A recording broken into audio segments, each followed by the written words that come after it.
for you on ESPN2. So to gear you up, we're looking back at the best games of the 2024 season. Today we go back to Week 5 and the wild overtime win by Kyle's Ravens in Cincinnati. The Ravens arrive in Cincinnati. From the first snap to the last snap, physicality comes through us. Caught for the touchdown by T. Higgins. Throws a short pass to Chase. Nice blocking on the edge. Baby. Jamar to the 40, spinning to the 50. It's a foot race. Jamar to the 30. Touchdown! You do your part. You keep fighting. You don't know what's going to happen. Lamar bobbles the snap, has to pick him off the turf. He's being stiff arms a man, Sam Hubbard. And finally slings in the back of the end zone. Touchdown! Isaiah Likely. Unbelievable. Intercepted. Picked off Marlon Humphrey. Lamar dropped the snap. The ball's on the ground. The Bengals have the football. Kick is on the way. It is no good. And sudden death continues in Cincinnati. They toss it left. Henry to the 50. 45-40. 25-20. Tackled at the 6. Tucker's kick is up. It is good! And the Ravens have won in overtime in Cincinnati. All right, again, we have Kyle Van Noy in studio with us today and tomorrow. Kyle, what do you remember about that game? I love winning. Anytime you can win, life's better. Just watching those highlights was awesome. That game was not fun for the defense, but it felt like it was fun for us eventually winning. I mean, you guys saw in the highlights, Lamar Jackson's, EA Madden highlight reel was amazing. Stiff arm. Sam Hubbard, enjoy retirement. Sorry about that play, but stiff arming him and then throwing the touchdown pass to Likely. That's the highlight of the whole day. And then thank you, Marlon, for getting that interception. That interception was key and a crucial part. They were marching, and to get that interception changed the game. Finally, a defensive player made a play. No one fact-checked this, Laura, but on that 65-yard tear screen to Jamar Chase, you were off the field. Because if you were on that, I would have got him. You were chasing I would him have down. chased him. By the way, how about an overtime? Speedy. After that, the botched snap, Lamar fumbles it, and they return it to like year 38. Run, run, run. 3 plays in a row by Cincinnati. They get from the 38 to the 35, and they miss that field goal. Yeah, thank you. You have Joe Burrow and 2 wide receivers. Throw the football a little bit. And I'm sure they will after this year where they're paying them all that money. Yeah, good point. And Kyle, listen, if they had done that, though, and potentially won the game, Kyle wouldn't have been able to sit here and smile and say how much he loves winning. A reminder, by the way, because that got me really excited for the season. We're going to find out about all the great matchups like that one on our NFL schedule release show next Wednesday night, 8 Eastern on ESPN2. Our crew here, we're going to take you through all of it, each team's schedule in the annual 2-hour special. It's going to be a lot of fun. Don't miss it. All right, back to the top stories with Adam Schefter. Let's start, Adam, with Jadeveon Clowney. What's going on there? Well, Laura, any chance Kyle's going to host that schedule release show on Wednesday night? I think he should. As for Jadeveon Clowney, released today after a 5-sack season in Carolina. The Panthers had been looking to trade him before and during the NFL draft. Never could find a taker, and when they couldn't find a taker for Clowney and his salary, they moved on from him today. 1 season in Carolina, Clowney now becomes a free agent.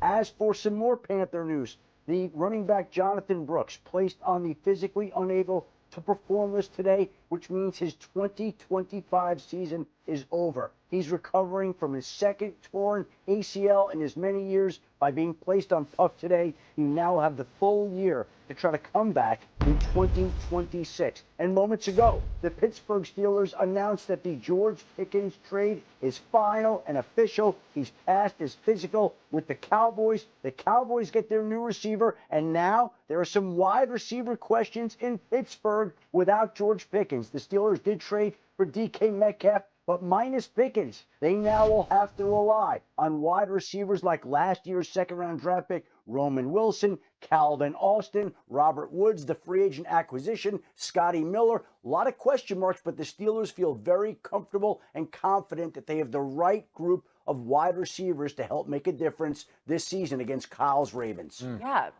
still trying to figure out exactly what's going on at quarterback there, of course. We'll continue to keep an eye on that. Now, trading Pickens is the latest change for the Steelers' skill position players after Russell Wilson and Najee Harris left in free agency earlier this offseason.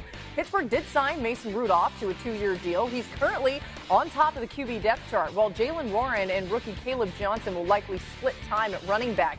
Here's Pickens speaking less than an hour ago. I'm grateful to be here, and I'm grateful to play with Dak. As far as like roles and stuff like that, I'm just here to work. Whatever role finds me best is where I'm going to find myself. And I feel like growth for me is taking a great direction and me coming to the Cowboys. I'm kind of where my feet are right now, to be honest. I'm not really thinking about contract talks. I'm just glad to be here at Cowboys right now and, trying to build a winning culture.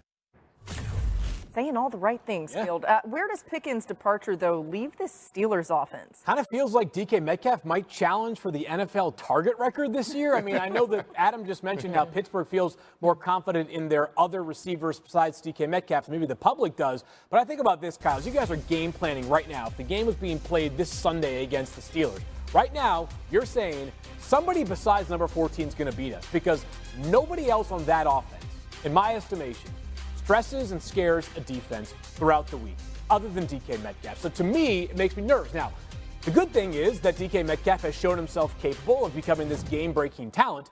And he, I think, had some frustrations at time in Seattle because there were games in which he was far too invisible for a player of his caliber. So it should be an opportunity that DK Metcalf relishes. I'm just not so sure that if they played a game tomorrow, they're that much better than what they were last year.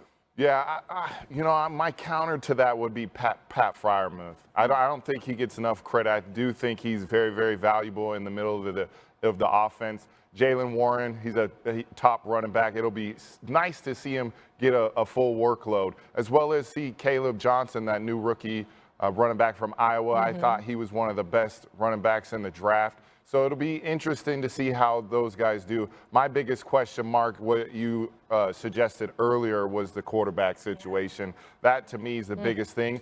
And I believe they're gearing up for next year for that quarterback position. I think they're comfortable with Mason Rudolph. I think he handles what Mike Tomlin wants at the quarterback position offensively. But I think they're going to get a bunch of draft picks and then go all in with a big, big day draft trade.